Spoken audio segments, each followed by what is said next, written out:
Bueno, hermanos y hermanas, muy buenas noches a todos.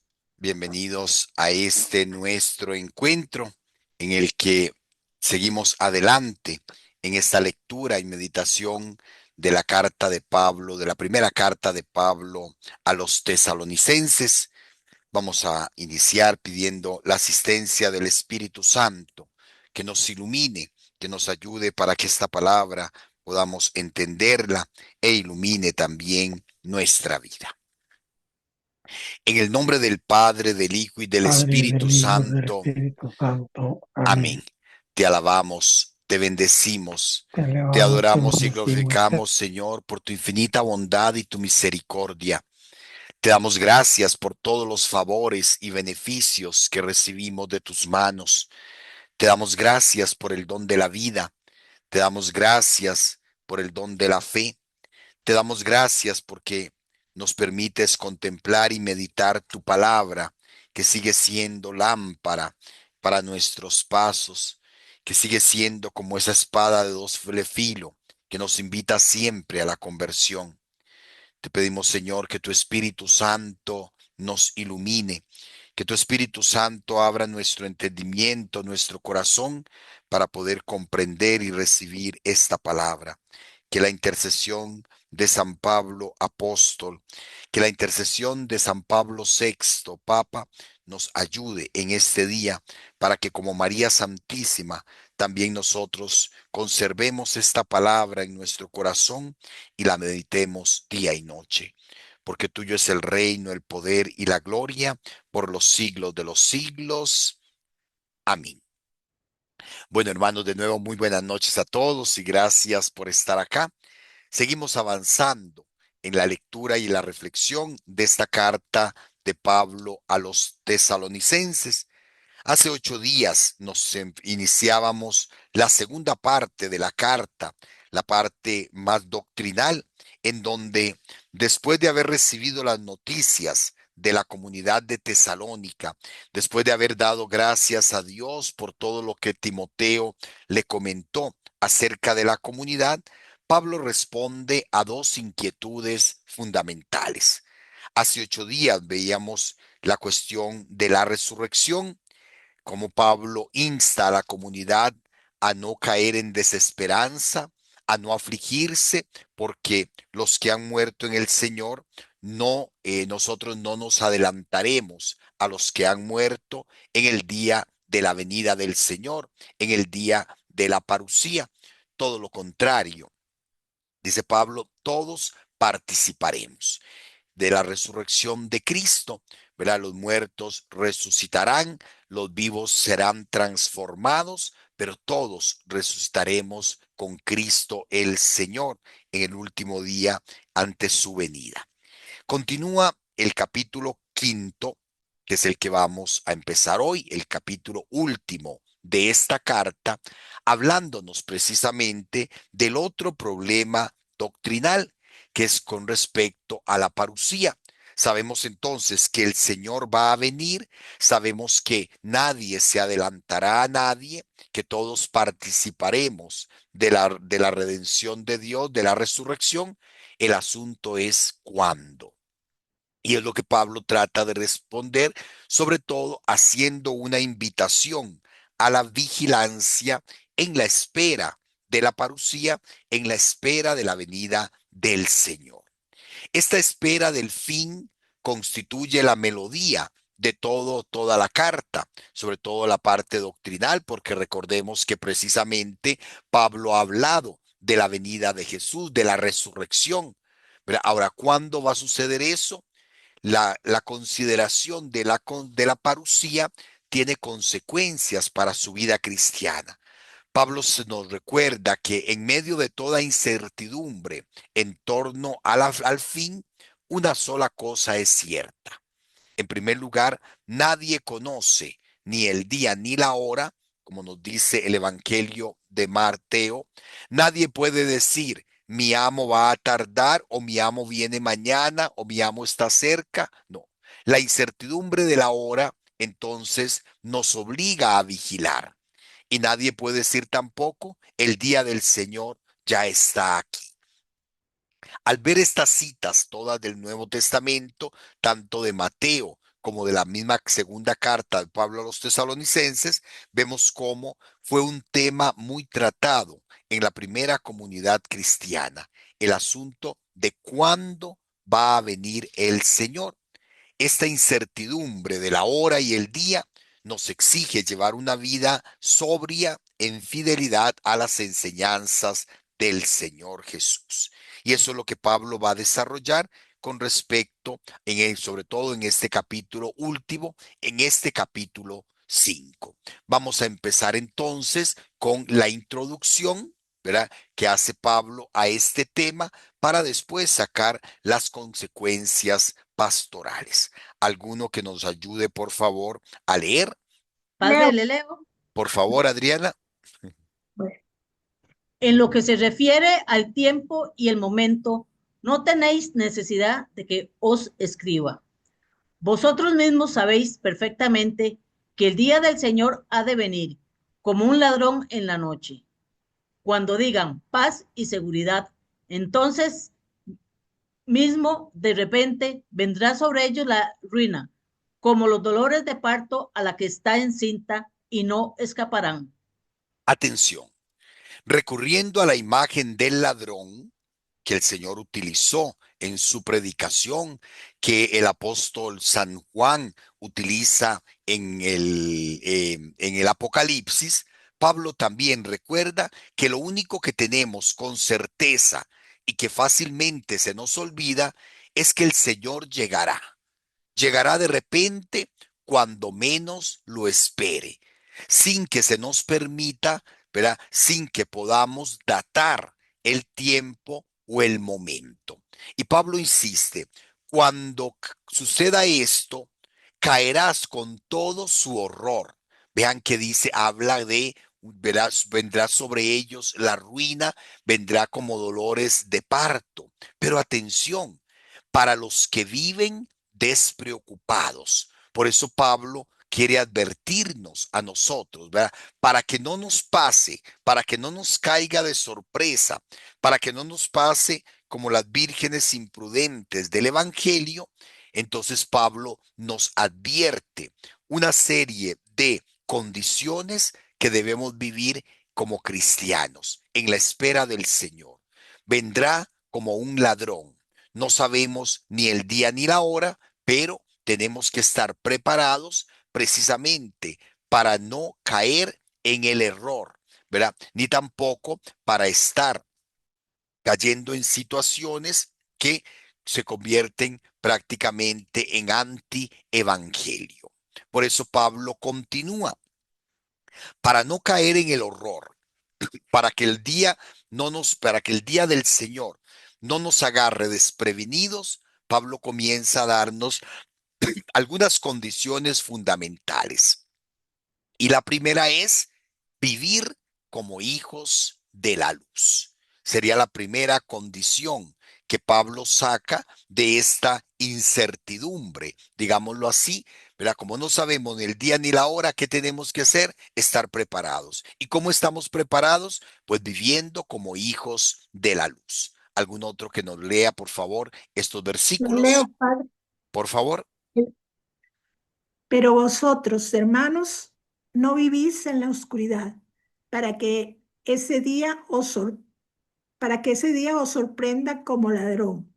Pues todos vosotros sois hijos de la luz e hijos del día. No somos de la noche ni de las tinieblas. Así pues, no durmamos como los demás, sino que velemos y seamos sobrios. Pues los que duermen, de noche duermen, y los que se embriagan, de noche se embriagan. Nosotros, por el contrario, que somos del día, seamos sobrios. Muy bien. Notemos que Pablo hace una constatación que nos refiere precisamente al bautismo. Recordemos que en las primeras comunidades cristianas el bautismo se llamó también el sacramento de la iluminación. Quien ha abrazado la fe ha recibido la iluminación a través del bautismo. Por eso Pablo no tiene reparo de decir que somos hijos de la luz, porque la luz es Dios. La luz, Dios es claridad, Dios es luz, y quienes participamos del bautismo y nos hemos unido a Cristo, somos hijos de la luz. Resuenan las enseñanzas de Jesús en el Evangelio: yo soy la luz del mundo. El que me sigue no camina en tinieblas, sino que tendrá la luz de la vida. Es la primera constatación que se hace. En cuanto bautizados, somos hijos de la luz. Y por lo tanto, para vivir como hijos de la luz, se nos recomiendan dos actitudes: la vigilancia y la sobriedad. Notemos que Pablo habla de velar, de estar vigilantes, que no se requiere nada, no, no es una cuestión de no dormir físicamente. Claro que sabemos que necesitamos dormir, que si no dormimos 2 días seguidos, pues quedamos como zombies, ¿verdad? El sueño es reparador, el sueño es querido por Dios. Entonces no habla tanto del sueño natural, sino como el estar dormidos, que no nos haga, que no nos importe nada, ¿verdad? Que vivamos como si nada nos importara, sobre todo en relación a los mandamientos del Señor. Vean que Pablo utiliza también la embriaguez, ¿verdad? Una persona ubriaca, una persona ebria, ¿verdad? Pues entonces no tiene control de sí mismo. Entonces Pablo nos hace pensar en eso. La vigilancia y la sobriedad tienen que ser fundamentales en la vida del cristiano. En la carta a los Efesios, Pablo reconoce: en otros tiempos erais tinieblas, mas ahora sois luz en el Señor. Proceded pues como hijos de la luz, dejándonos iluminar por el Señor. Y la sobriedad consistiría en vivir nuestra vida no de acuerdo a nuestra voluntad, sino haciendo lo que Dios nos pide. El siervo fiel que ha hecho la voluntad del Señor, como nos habla el mismo el Evangelio. Siervo fiel y prudente, que has hecho lo que tenías que hacer. Nosotros como hijos de Dios, ¿qué tenemos que hacer? Nosotros como luz en Cristo Jesús, ¿cómo debemos vivir en esa luz? Es lo que Pablo nos insiste: la actitud de la vigilancia y la actitud de la sobriedad, que son producto de nuestra condición de ser iluminados, de ser bautizados, de ser hijos de la luz. Entonces, para estar preparados, dice Pablo, vivir como hijos de la luz. No sé si hay alguna pregunta, algún comentario antes de pasar a la otra condición que pone Pablo. ¿Estamos? Estamos en puro silencio. Bueno, supongo que sí. Bueno, vamos entonces a ver, después de no solamente hijos de la luz, sino que Pablo nos da un consejo muy lindo: estar armados. Dice el versículo 5, 8b: revistámonos, revistamos la coraza de la fe y de la caridad, el yelmo de la esperanza de salvación. Atención, cuando llega el día del Señor, hemos de estar vestidos como conviene. ¿Verdad? El Apocalipsis nos habla también: mirad que vengo con ladrón, bienaventurado el que esté velando y guarde sus vestidos, dice Juan en el Apocalipsis. Vean que Pablo nos habla de vigilancia, de sobriedad, pero también de estar revestidos. Y Pablo va a utilizar, ¿verdad?, una expresión muy fuerte, porque en tiempos de asedio y de lucha se necesita además estar armados. Por eso Pablo no habla solo de vestido, sino habla de la armadura de Dios. Un tema que después va a desarrollar más fuerte en la carta a los Efesios, en donde dice: vestíos la armadura de Dios para poder resistir contra las acechanzas del diablo, porque no va nuestra lucha contra la carne y la sangre. Por lo tanto, tomen las armas de Dios para poder resistir el día malo, para poder vigilar, para estar sobrios, Dios nos da una armadura que es la que Pablo desarrolla brevemente en este versículo, que hace referencia a la armadura de los soldados de su época. La coraza, que era como ese escudo protector para proteger, valga la redundancia, el pecho y la espalda, donde se encuentran los órganos vitales, ¿verdad?, del ser humano, y el yelmo, que sería lo que nosotros conocemos como el casco. ¿Qué es lo que protege, apoya y da fuerza a una comunidad asediada en el peligro? Pues la respuesta de Pablo es contundente. Veamos que Pablo califica cuál coraza y cuál yelmo tenemos que utilizar. No es cualquier coraza, no es cualquier yelmo. Pablo nos habla de la coraza, ¿verdad?, de las virtudes teologales, el casco de las virtudes teologales, la fe, la esperanza y la caridad. Por eso Pablo insiste, revistamos la coraza de la fe y de la caridad con el yelmo de la esperanza de la salvación. Vean qué curioso, cuando Pablo habla, perdón, cuando Pablo habla de las armaduras, voy a devolverme un poquito, habla de la coraza, ¿verdad? Pablo habla de la coraza de la fe y la caridad. El escudo que va a proteger nuestro cuerpo, el escudo que va a proteger nuestros órganos vitales son la fe y la caridad. Y nuestra cabeza, ¿verdad? Nuestra cabeza, lo que nos permite pensar, tiene que estar protegido por la esperanza precisamente de participar con Dios en la vida eterna. Es como si Pablo dice, esta armadura nos hace tener nuestra cabeza donde tiene que estar en la meta hacia la cual nos dirigimos, pero estar presentes aquí a través de la fe y de la caridad, que es lo que nos permite testimoniar a Cristo. Por eso Pablo responde que la coraza y el yelmo, la coraza y el casco son precisamente, ¿verdad? Son precisamente la fe, la esperanza y el amor. Recordemos que este es el primer documento cristiano, ¿verdad? Es el primer documento del Nuevo Testamento y veíamos cómo desde las primeras páginas Pablo insiste en las virtudes teologales, ¿verdad? Y recordemos que el catecismo de la iglesia, ¿verdad?, sobre todo nos habla de la vida en Cristo. ¿En qué consiste la vida en Cristo? En vivir en nosotros la fe, la esperanza y la caridad.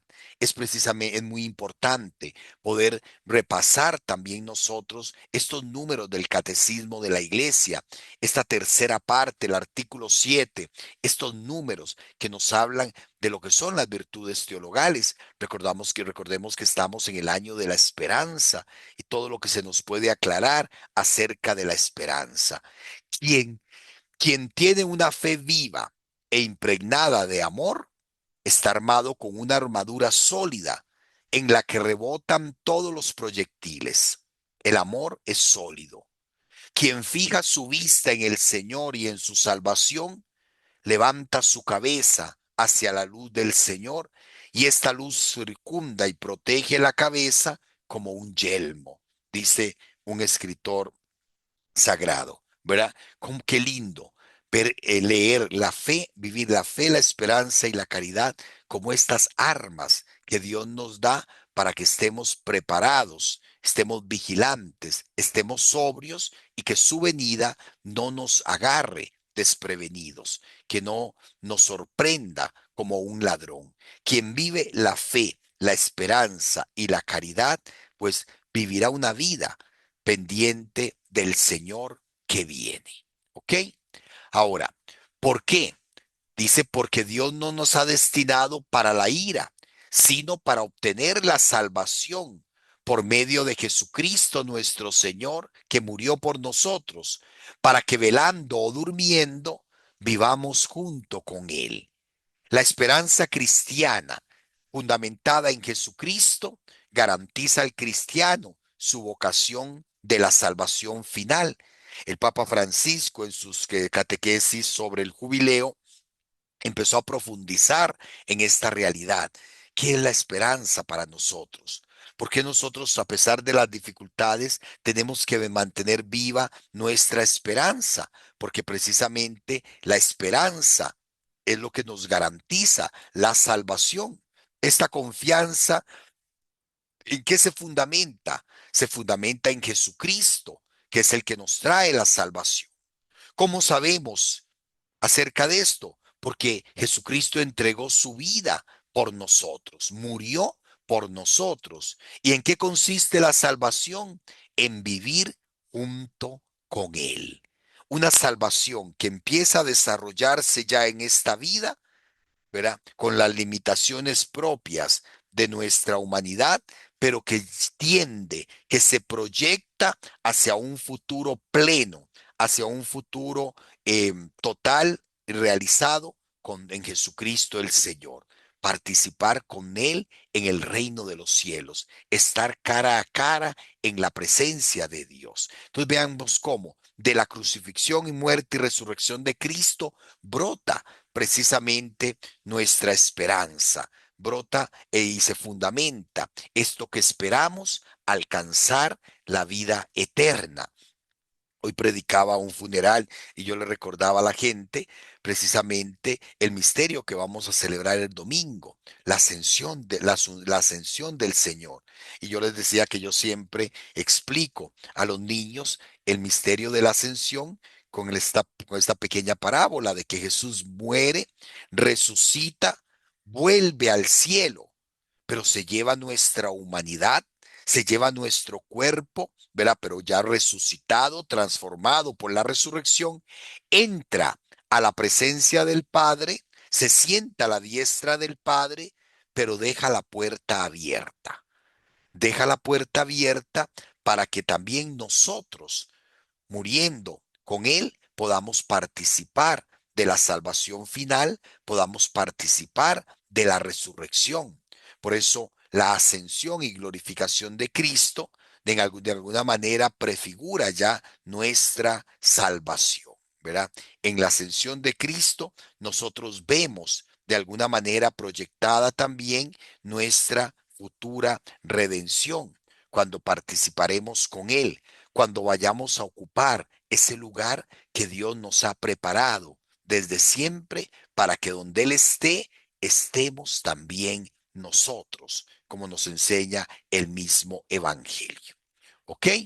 Por eso, dice Pablo, confortaos mutuamente y edificaos los unos a los otros como ya lo hacéis. Vean qué bonito. La esperanza viva en el Señor tiene que ayudarnos a consolar. En la vida de la comunidad, las palabras de consuelo son las que nos permiten edificar, pues son capaces de despertar esperanza y dar confianza en la eternidad futura. Pablo insiste en esta verdad. La perspectiva de la salvación futura da consuelo. ¿Qué nos consuela en medio de tantas pruebas? ¿Qué nos anima a seguir adelante? ¿Qué nos ayuda a no desfallecer ante tantas dificultades? Pues la promesa de que vamos a participar con Cristo en la comunión eterna. Eso da aliento en medio de la tristeza y del cansancio. Estamos cansados, pero oímos esa voz del Señor que nos dice, ánimo, yo estoy con ustedes y ustedes van caminando para que donde yo esté, estén también nosotros. Quien tiene esperanza, tiene ánimo y levanta la cabeza, como dice San Lucas. Queda salvo de las flechas del desaliento y del veneno de la desesperanza, con los cuales el maligno intenta dañar continuamente la vida de fe y la vida de la caridad. El esperar en el Señor, el tener viva la esperanza, nos ayuda a confortarnos mutuamente y a seguir edificándonos, porque yo no voy solo en este camino, otros van conmigo. Y así como Dios me consuela, va a decir Pablo, así también yo estoy llamado a consolar con el mismo consuelo con el que somos consolados. dice San Pablo. Por eso, confortarse mutuamente, edificarse unos a otros, y le dice Pablo a la comunidad de Tesalónica, como ya lo hacéis. Pablo ha recibido buenas noticias de la comunidad y entonces los anima a seguir adelante. Ahora, pero también viene otro elemento, ¿verdad? Y en estas siguientes líneas, Pablo muestra cómo debe ser la vida de la comunidad cristiana.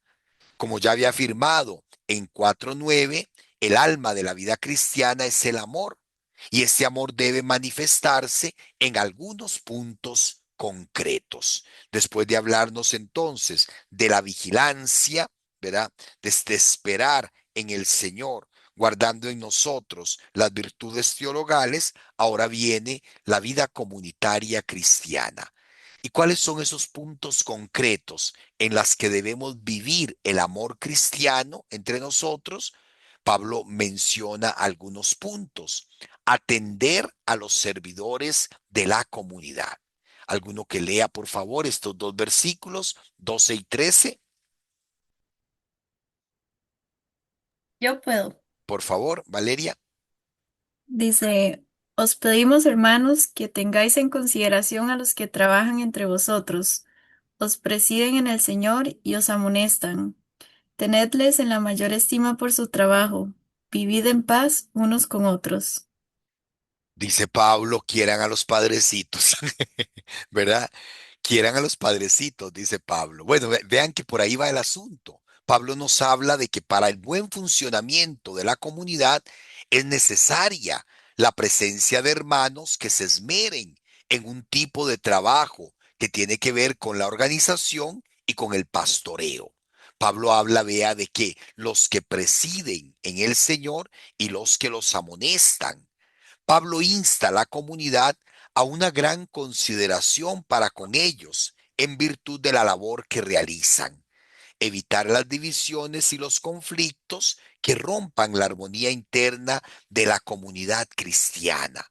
Y yo creo que en nuestras comunidades actuales a veces fallamos mucho en esto. A veces vemos a los que nos sirven en la comunidad precisamente como si que tuvieran la obligación de hacerlo. Y se nos olvida que lo están haciendo, ¿verdad? Como un acto de amor a Dios y a nosotros mismos. Por ejemplo, a veces cuánto maltrato reciben nuestros catequistas.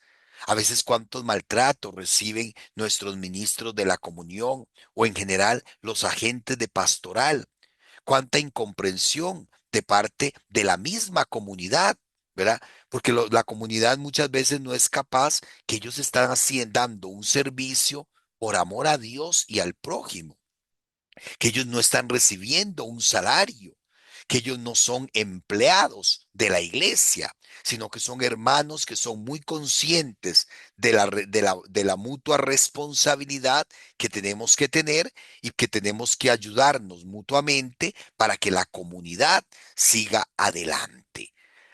Les pide, tengan en consideración a los que trabajan entre ustedes, pero sobre todo el trabajo en función de la comunidad cristiana, los que presiden y los que amonestan.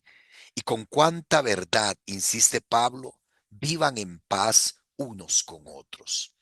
La caridad cristiana tiene que llevarnos, como decía San Francisco de Asís, a ser instrumentos de la paz de Dios. Y también el escándalo de la división, el escándalo de los conflictos, el escándalo de la guerra en que muchas veces vivimos al interno de la misma iglesia. Papa Francisco era muy claro en este sentido cuando hablaba de las rencillas, de los chismes, de las envidias, de las serruchadas de piso, ¿verdad? Con esa claridad de lenguaje que lo caracterizaba, ¿verdad? Pero eso es lo que Pablo nos viene insistiendo desde hace más de 2000 años, vivir en paz unos con otros, vivir ese mandamiento del amor, de la unidad. Primer punto, atender a los servidores de la comunidad. Pero Pablo dice, paciencia con los hermanos débiles. Eso es vital en el seno de la comunidad. ¿Alguno que lo lea, por favor, este versículo? Lo leo. Por favor. Os exhortamos a sí mismos, hermanos, a que amonestéis a los que viven desconcentrados. Animéis a los... Ay, es que no veo, padre, no veo. Bueno, ok. Estoy leyendo del teléfono. Tranquila, tranquila, otra. Bueno, lo leo yo. Os exhortamos asimismo, hermanos, a que amonestéis a los que viven desconcertados. Animéis a los pusilánimes, sostengáis a los débiles y seáis pacientes con todos. Vean, Amén. vean cómo Pablo nos habla de la realidad de una comunidad. En una comunidad no todos son fuertes. En toda una comunidad no todos están bien. Hay unos que están mejor que otros, ¿verdad? Hay unos que están débiles. Pero es lo que Pablo nos dice, una exhortación dirigida a toda la comunidad, aunque podría interpretarse como un mandato a los dirigentes de la comunidad, pero esto es algo que no solamente es a los pastores, no solamente es a los que dirigen la comunidad, es a todos, ¿verdad? ¿Qué dice Pablo? La comunidad es como una familia, como círculo pastoral en el que cada uno es responsable de la salvación de los demás. Por eso Pablo nos habla de amonestar, de ayudarnos mutuamente a dar una buena respuesta a la invitación que Dios nos hace, a corregir con caridad, sería el amonestar, a animar a los que están desanimados, pusilánimes, dice Pablo, ¿verdad? Esa palabrilla se las trae en español, los que tienen el ánima decaída, los que andan decaídos, ¿verdad? Los que andan decaídos, animar al que está desanimado, decimos nosotros, sostener a los débiles. Qué importante este mandamiento, esta recomendación que nos hace Pablo, sostener a los débiles, ¿verdad? Porque tarde o temprano todos vamos a necesitar quien nos sostenga, porque no podemos estar seguros, yo estoy fuerte hoy, no sabes mañana. Y si hoy ayudas a las personas débiles, mañana vas a encontrar una mano que te ayude también a ti en medio de la debilidad. Y ser pacientes con todos. ¿Qué forma de terminar Pablo esta exhortación? Sean pacientes con todos. La paciencia es la más grande de las virtudes. La paciencia es la madre de todas las virtudes, decía Santa Teresa de Jesús. Tener paciencia con todos. Hay que animar, hay que amonestar, hay que sostener, pero que nunca perdamos la paciencia porque Dios siempre es paciente con nosotros. Entonces, tener en buena consideración a los que sirven, paciencia con los hermanos más débiles y por último, vencer el mal con amor. ¿Alguno que lo lea, por favor? Versículo 15, Lo leo, Padre. por favor. Mirad que nadie devuelva a otro mal por mal, antes bien, procurad siempre el bien mutuo y el de todos. Atención. Vuelve a insistir Pablo, siguiendo las enseñanzas y el testimonio del maestro, Pablo exhorta a la comunidad cristiana a romper la espiral de la violencia. No es ojo por ojo, diente por diente, no. Al que te devuelva, ¿verdad? Nadie devuelva mal por mal. Antes bien, procuren el bien mutuo. El amor ataca haciendo el bien. El amor recoge el mal, lo introduce en su corazón, lo transforma y luego reacciona bien. Solo cuando el amor fraterno es capaz de hacer esto, puede construir una comunidad fraterna y hacer realidad la unión de los hermanos. Si devuelvo mal por mal, violencia por violencia, pues lo que voy a hacer es hacer crecer ese, esa, ese círculo, ¿verdad? De nunca terminar. Al mal lo vencemos a fuerza de bien. Pero el verdadero amor no permite que se encierre en el seno de la comunidad. Vea Pablo dice, hagan siempre el bien mutuo, procuren el bien mutuo, refiriéndose a la comunidad, ¿verdad? Pero buscar el bien de nuestro prójimo, incluso cuando no es hermano nuestro en Cristo. Hagan el bien mutuo y el de todos. Pablo invita a salir de la comunidad, ¿verdad? Y esa es la grandeza del amor cristiano, que nos lleva a superar los límites, que no tiene fronteras, que no tiene barreras. Amamos incluso y tenemos que amar incluso a los que no nos aman, a los que nos persiguen, a los que nos odian. El deseo de hacer el bien a los demás no ha de reducirse al simple ámbito de la comunidad. Procuren hacer el bien a todos los hombres, va a decir Pablo después en la carta a los romanos. Vean cómo aquí dice, a los de la comunidad, el amor mutuo y al de todos. A los demás, en la carta a los romanos lo sintetiza, hagan el bien a todos los hombres. Vencer el mal con amor. Y viene otra recomendación, servir a Dios continuamente. ¿Alguno que lo lea? Son 3 versículos muy pequeños. Leo, Padre, Por favor. estad siempre alegres, orad constantemente, en todo dad gracias, pues esto es lo que Dios en Cristo Jesús quiere de vosotros. Ok. Con una concretización extraordinaria, ¿verdad? Que son versículos cortísimos, ¿verdad? Pablo nos recuerda qué es lo que Dios quiere de cada uno de los creyentes y de la comunidad cristiana en general. La alegría en el espíritu. Estad siempre alegres en el Señor.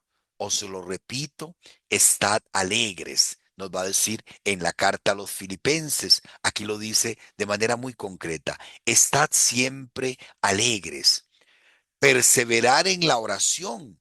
Una oración constante que nos lleve a una continua acción de gracias a Dios. Y esto es lo que el Espíritu Santo obra en nosotros y que se manifiesta sobre todo en la asamblea litúrgica, ¿verdad? Vivir la alegría del Espíritu, sabiendo que Dios ha vencido el mundo, que Dios ha vencido el mal y que también nos llama a estar alegres con Él porque sabemos que vamos a vencer con Él, a vivir siempre en actitud de oración, vivir siempre nuestra relación de hijos con Dios Padre y recordar que todo cuanto somos y hacemos lo debemos al Señor. Por eso, una constante acción de gracias. Recordemos que en 4:13 había dicho, esto es lo que Dios quiere, nuestra santificación. Esto es lo que Dios quiere de nosotros. ¿Cómo alcanzamos la santificación? En la alegría del Espíritu, en la oración constante y en la acción de gracias, ¿verdad? Eso nos va a llevar a cumplir esto que Dios quiere de nosotros, el ser santos, como el Padre Celestial es santo. Y habla de vivir en el Espíritu, algo que tenemos que aclarar muy bien. ¿Alguno que lo lea, Yo, Padre, por favor?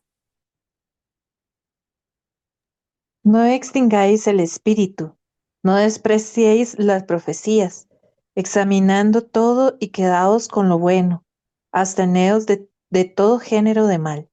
Atención. Tenemos que entender qué es lo que Pablo da a conocer como vivir en el Espíritu, ¿verdad? Pablo más adelante va a desarrollar una teoría muy importante, el hombre espiritual y el hombre carnal. Y Pablo llega a concretizar que el hombre espiritual es el que se deja guiar por el Espíritu de Dios, atendiendo posiblemente a los problemas de la comunidad que tratará después en la primera carta a los Corintios, verá los problemas que habían con respecto a los dones y a los carismas. Pablo anima a la comunidad a abrirse a los dones y a las gracias del Espíritu Santo, que es como un fuego que abraza e ilumina. Por eso dice, no apaguen el Espíritu. ¿verdad? No es que el espíritu sea una llama que podemos soplar y apagarla, no, pero utiliza esta imagen precisamente para recordarnos que el espíritu es quien da dones y carismas a la comunidad y que abrirse al espíritu es precisamente reconocer y abrirse a esos dones y esas gracias con que el Espíritu Santo ilumina a la iglesia. La comunidad cristiana, sin embargo, está llamada al discernimiento, que es un don del Espíritu Santo. Examínenlo todo y quédense con lo bueno. Examínenlo todo, es discernir, ¿verdad? ¿Qué es lo que Dios quiere? Es discernir, pedir la fuerza del Espíritu Santo para poder descubrir y entender cuál es la voluntad de Dios. ¿Verdad? Para quedarse con aquello que es manifestación de la bondad de Dios, de la voluntad de Dios. Vean que no dice, atención, como algunos han interpretado por ahí, pruébenlo todo y quédense con lo bueno. No, cuidado, ¿verdad? Cuidado, vamos a malentender este versículo. No es probarlo todo, no, es examinar todo y quedarse con lo bueno, para precisamente abstenerse de todo género de mal. Bajo ninguna circunstancia se deben abrir portillos a la presencia del mal en la vida del creyente. Por eso es necesaria la vigilancia y el discernimiento, precisamente para vencer el mal a fuerza de bien. No extingan el espíritu, no desprecien las profecías, examínenlo todo y quédense con lo bueno, absténganse de todo género de mal. Y viene entonces el resumen final, que Él, el Dios de la paz, os santifique plenamente y que todo vuestro ser, el espíritu, el alma y cuerpo, se conserve sin mancha hasta la venida de nuestro Señor Jesucristo. Fiel es Él que los llama y Él es quien lo hará. Notemos cómo, así como la primera parte de la carta se cerró con una oración de parte de Pablo, esta segunda parte, esta segunda sesión termina también con ese deseo muy profundo de Pablo, que él dirige en forma de plegaria, en forma de oración. La santificación. Pablo ora para que el Señor, ¿verdad? El Dios de la paz nos santifique plenamente, ¿verdad? Pablo, la santificación es obra del Espíritu Santo, es obra enteramente de Dios. Es una obra continua, ¿verdad? Que continua. Por eso Pablo habla de conservar el cuerpo y el alma sin mancha hasta la venida, hasta que el creyente llegue a la plenitud. Es una obra, la santificación no es algo que se alcanza un día y punto. Es una obra continua de la acción de Dios en nuestra vida. Nosotros colaboramos conservando esta gracia santificante de Dios en nuestra vida. Es la profunda confianza en la fidelidad y en el actuar de Dios. Pablo nos invita precisamente a dejarnos guiar, ¿verdad? En este proceso de santificación. Y por último, viene la despedida. Hermanos, oren también por nosotros, por vosotros. Orad también por vosotros. Saludad a todos los hermanos con el beso santo. Os conjuro por el Señor que esta carta sea leída a todos los hermanos. La gracia de nuestro Señor Jesucristo sea con ustedes. Primero, la solicitud de la oración. Al final la carta, Pablo pide un favor a la comunidad, que les ayuden con el trabajo apostólico. Y esta ayuda que el apóstol solicita es la oración. Notaron cómo fue el inicio del pontificado del Papa Francisco. Recen por mí. Como lo ha hecho también el Papa León. Sosténganme con su oración. Oren por vosotros, oren por nosotros, dice Pablo, ¿verdad? Pablo se ha alegrado de que los tesalonicenses se acuerden de él. ¿Recuerdan el capítulo 3? Pero ese recuerdo solo se consuma en la oración.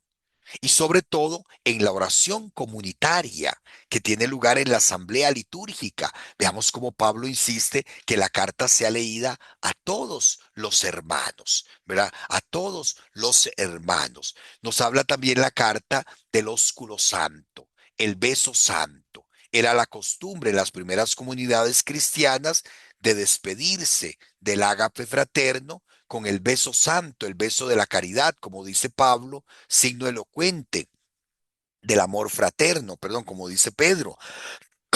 Sería lo que es para nosotros hoy el saludo de la paz. Se trata de un saludo activo. Los creyentes unidos en a la comunidad en el amor pueden motivarse, pueden darse unos a otros, ¿verdad? Diversas gracias que vienen del Espíritu. Salúdense con la paz, dense la paz, bendíganse con la paz. Las fórmulas que ahora el misal nos permite usar a los sacerdotes para cuando decimos dense la paz, pueden saludarse con el abrazo de la paz, bendíganse mutuamente con la paz. Es la costumbre que, como les decía, dio origen al saludo de la paz dentro de las celebraciones litúrgicas en el seno de la comunidad. En las antiguas comunidades cristianas ocupaba otro lugar, normalmente se hacía, ¿verdad? Como lo hace todavía la liturgia de la iglesia en Milán, verá el rito ambrosiano, de saludarse antes de la presentación de los dones, desearse la paz, ¿verdad? Entrar en paz todos antes de la presentación de los dones. La liturgia nuestra lo hace antes de acercarnos a la comunión, pero es el mismo gesto, el desearnos la paz, ¿verdad? El desearnos la paz. Les decía la lectura pública de la carta. Pablo insiste en que la carta se lea a todos los hermanos, ¿verdad? Es la primera vez que se menciona la lectura pública de una carta de Pablo, probablemente dentro de la asamblea litúrgica. San Justino y los primeros teólogos cristianos nos hablan precisamente que en las Eucaristías se leían las cartas de los apóstoles, ¿verdad? Equiparándolas a la misma escritura santa de los judíos, lo que sería el Antiguo Testamento. Se trata de una carta pública y el apóstol quiere que su mensaje llegue a toda la comunidad y a cada uno de sus miembros. Un momentito, por favor, hermanos.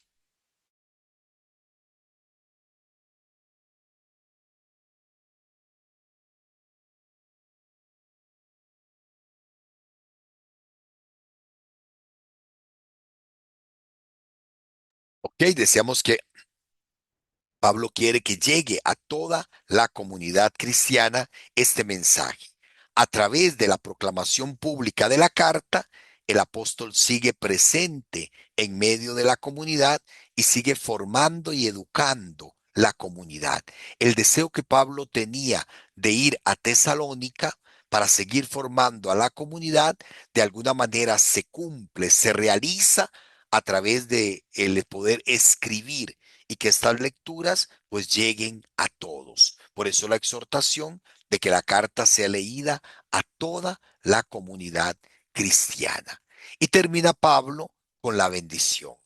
Había empezado con gracia y paz, ahora termina, ¿verdad? Con un deseo que posiblemente formaba parte ya de los saludos en las comunidades cristianas primeras, que la gracia de Jesucristo sea con ustedes, pero el apóstol no solamente desea la gracia, sino que la comunica. ¿Verdad? Que la gracia de Dios sea con ustedes. El que es portador de la gracia de Dios la comunica a los oyentes. Todas las gracias que las palabras de Pablo han comunicado quedan resumidas en este deseo: la gracia de Jesucristo el Señor. Como miembros de la iglesia sabemos que este deseo del apóstol, que es el medio eficaz de comunicarnos la gracia, se refiere también a nosotros, los que hemos leído su carta hasta el final. Esa gracia que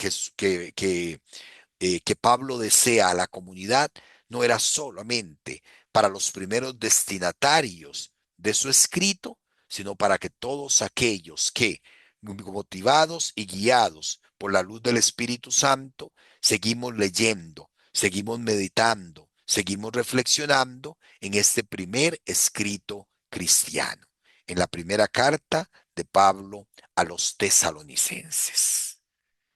Y colorín colorado, este tema se ha acabado. Preguntas, comentarios. Vean que ya parece mentira, pero a pesar de que es una carta corta, son 5 capítulos, pues su riqueza es extraordinaria y ya logramos prácticamente hacer una lectura total de esta palabra de Dios que el Señor mismo nos transmite a través del apóstol San Pablo.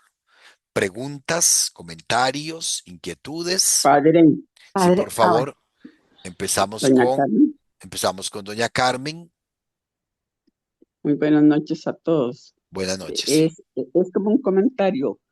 Yo Ajá, entiendo que en la cultura Oriente Próximo sería eso, sí. o que ellos no tienen ningún problema en saludarse y besarse entre los hombres, entre las mujeres, que tal vez nosotros no lo tenemos.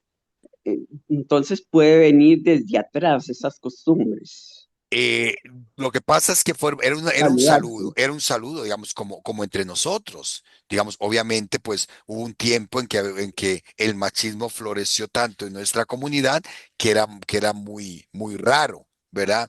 Que dos hombres se saludaran en la mejilla, eso depende de cada cultura, ¿verdad? Y tenemos que ver que son condiciones muy culturales, ¿verdad? Son condiciones muy culturales para nosotros, porque de ahí la cultura machista latinoamericana, el hombre puede saludar a la mujer de beso, a otro hombre no.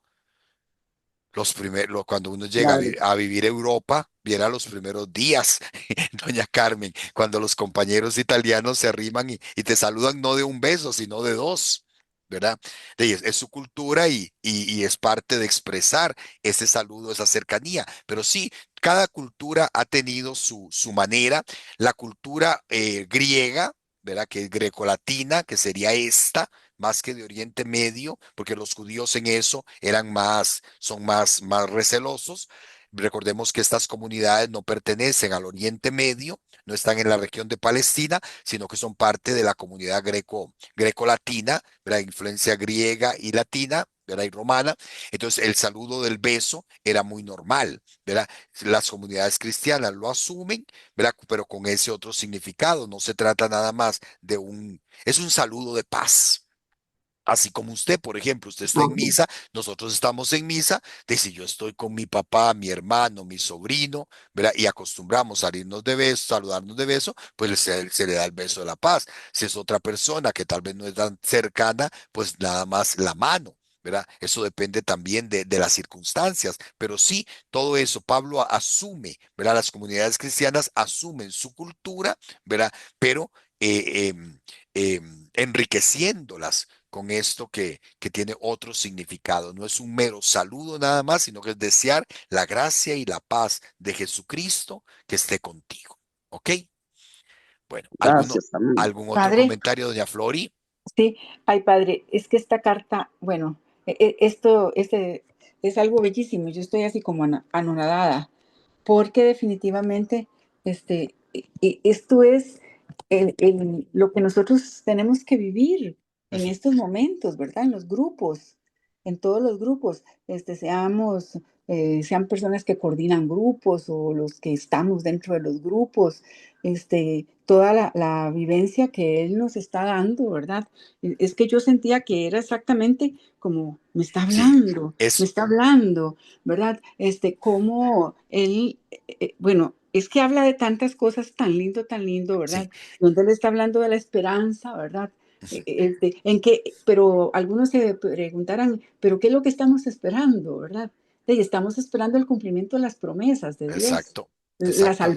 La salvación. salvación, el Estamos estar esperando plenamente con estar en la Él. presencia de Él, en Ujú, su segunda venida, ¿verdad? Cómo Él lo va dando, ujú. ¿verdad? Sí, Y es que Él de verdad o sea, iba formando, es que en esas épocas, formando, educando a la comunidad, enseñándole cómo vivir en armonía cómo no pelear, Ujú. digamos a los dirigentes, hablarle con amor a los hermanos, si hacían algo que no estaba bien, ¿verdad? No regañarlos ni ponerlos como para que no vuelvan, Ajá. sino hablarles desde el corazón. Ah, no, no, esto es algo Sí, maravilloso, ¿verdad? doña Flori, lo que estás diciendo es precisamente la actualidad de la carta. ¿Y por qué es Ah, una carta tan actual? Primero, porque es palabra de Dios y la palabra de Dios siempre ilumina. Y segundo, porque toca nos damos cuenta, en definitiva, hermanos y hermanas, a veces nosotros decimos, ay, es que las primeras comunidades, qué lindo que se llevaban. Ay, es que, porque ya no está, porque ya todo no es como antes. No, siempre han habido problemas. Siempre han habido dificultades. Si Pablo habla de esto, imagínense, si una comunidad vive en paz, ¿para qué yo le voy a decir que tengan paz unos con otros? No, es que si Pablo lo dice, refleja que en la comunidad también habían problemas, habían dificultades. Es lo que uno puede leer entre líneas. Si los apóstoles insisten y los escritos, primeros escritos, insisten tanto en estos elementos, es porque ya se estaban dando problemas en la comunidad. ¿Y por qué? Porque en el fondo, es nuestra humanidad la que muchas veces nos hace caer en estas situaciones. Y en eso nos parecemos todavía mucho a los primeros cristianos. Cuesta que de verdad la palabra entre en nosotros y cale como tiene que calar. Pero bueno, qué bonito, es actual, es padre, palabra viva, es palabra eficaz. amén. Sí, Padre, ¿me ajá, permite un sí. poquitico? Sí, un momento, sí. ¿Cómo él nos dice, ¿verdad? Que estemos armados. Y eso es la armadura de Dios, ¿verdad? Bueno, cómo tenemos que proteger nuestra mente, nuestros pensamientos, cómo tenemos que ver lo que pensamos, porque de ahí Sí, eso baja al corazón, ¿verdad? Y exacto. entonces, y de ahí va a salir también todas nuestras acciones. Ujú. Pues Este, a mí me llama mucho, doña Flori, que habla del casco de la esperanza. sí, el casco de la ¿Verdad? esperanza, Y el claro. comentario que hacía, ¿verdad? De que el Señor nos ayuda a proteger nuestros ojos, que está en la cabeza, los ¿No? ojos y la mente, digámoslo En la así, mente. ¿verdad? Ujú, Lo que ujú. vemos y lo que pensamos, Y que eso va para el corazón. todo esté motivado por la esperanza, ¿verdad? De saber que vamos a encontrarnos con Dios. Ok, Este, Padre, ajá, y luego, cómo Él nos invita, ¿verdad? Para que estemos siempre orando, en la, oración permanente, ¿verdad? sí, Dando gracias, y siempre dejándonos guiar por el Espíritu Santo, por porque no es lo que yo quiero para un grupo, no, entre todos juntos oramos, y de para, ahí sacar el discernimiento, ¿verdad? A ver exacto, cómo es que vamos a hacer ese plan, cómo es ujú, que lo vamos a poner en ejecución, ¿verdad? ok, Definitivamente sí, hay que leer y releer y también pedirle al Espíritu Santo, ¿verdad? Que nos dé que ese nos ilumine, discernimiento. claro, sí, ok. Exactamente. Doña, Muchas gracias. doña Merce, creo que, Padre, no, primero que todo para darle gracias por el curso y yo creo que necesito volver a hacerlo porque me encantó. sí, ok, ahora, doña Merce, vea, vamos a hacer lo siguiente. Bueno, de hoy en 8 días nosotros tenemos la confirma aquí en la comunidad parroquial y además desde que viene, de que es el sacramento de la confirma, voy de padrino, ¿verdad? Ajá, Entonces, de hoy en 8 no tenemos. Si ustedes ven el horario estaba establecido que hasta hoy, ¿verdad? Hoy termina Ujú. oficialmente, pero los voy a invitar para los que puedan. ¿Verdad? El mismo consejo de siempre, no nos salgamos del grupo porque vamos a estar un mes ahí un poco flojillos porque estoy preparando un viaje para julio. ¿Verdad? Con mi familia, entonces no voy a estar por acá, entonces no puedo empezar un curso ahora en junio y partirlo, ¿verdad? Entonces vamos a ver cómo me acomodo. Entonces quédense en el grupo para que se den cuenta, ¿verdad? Cuáles son otros cursos vamos a dar, otros cursos que vamos a ofrecer. Y después, de hoy en 15 días, me gustaría que nos reunamos, ya, ¿verdad? Hagamos un ratito de oración con la carta. ¿Verdad? Amén. Amén. Podremos entonces, perfecto, padre. podríamos, digamos, hacer la oración del Espíritu Santo, hacer una oración de San Pablo, ya tengo el esquemita por ahí. Después, en actitud de oración, podemos escuchar toda la carta. Ahí yo les voy a decir cómo la vamos a leer. Y después Si ustedes pueden en estos días, como decía doña Merce, vuelvan a repasar, vuelvan a leer la carta y de hoy en 15, pues cada uno, los que quieran, así libremente, pues hacemos como un comentario a manera de lección divina. Ya sabemos qué dice la carta.